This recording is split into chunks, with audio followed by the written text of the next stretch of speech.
சந்தியா சமையல் நடக்குதா? ஆமாங்க. என்ன ஸ்பெஷல் நம்ம வீட்டில் இன்னைக்கு? மீன் குழம்பு. இது என்ன மீன் தெரியல, ஆனால் இது மூக்கு கூசாக இருக்கும் நீட்டாக, அதனால மூக்கு மீன் பேர் வச்சுருக்கேன். ஃபஸ்ட் டைம் வாங்கியிருக்கேன். அதுதான் இப்போ நம்ம குழம்பு செய்ய போகிறோம். அதுக்கு தான் ரெடி பண்ணிகிட்ருக்கேன். சொரக்காய் வந்து சட்னிக்கு, மார்னிங் பிரேக்ஃபாஸ்ட்டுக்கு சொரக்காய் சட்னி அண்ட் இட்லி ஊற்ற போகிறேன். இது வந்து பார்த்திங்கன்னா கருப்பு கவுனி அரிசி மிக்சியில் போட்டு நல்லா பொடி பண்ணிவிட்டு உங்களுக்கு கஞ்சி மார்னிங் பிரேக்ஃபாஸ்ட்டுக்கு. இது வந்துட்டு மதியானத்துக்கு தினை வேக வச்சுருக்கேன். அது நிறையா இருக்கிறதுனால தெரியல பாருங்க. ஓகே, சமையல் ஆகிட்டே இருக்கு. மீன் செம்மையாக இருக்கு. ஆமாம். சந்தியா மீன் குழம்பு ரெடியா? ரெடி ஆயிடுச்சுங்க. ஓகே, மீன் குழம்பு ரெடி. ஆஃப் பண்ணிடலாம். மீன் வறுத்துட்டு இருக்கேன்.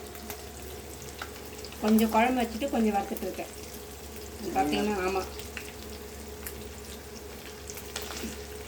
நடுவில் மசாலாவே இல்லையா? அதுதான் அங்கே அப்படியே அது இப்போ க்ளோஸ் பண்ணிட்டு இருந்தது. இப்போ போட்ட உடனே இதுவாகிடுச்சு. பார்க்கலாம், காரம் இருக்கும். சிலதில் இருக்குது, சிலதில் இல்லை. இட்லிக்கு மீன் குழம்பா? ஆமாங்க. சாப்பாடு ரெண்டும் ஆயிடுச்சு.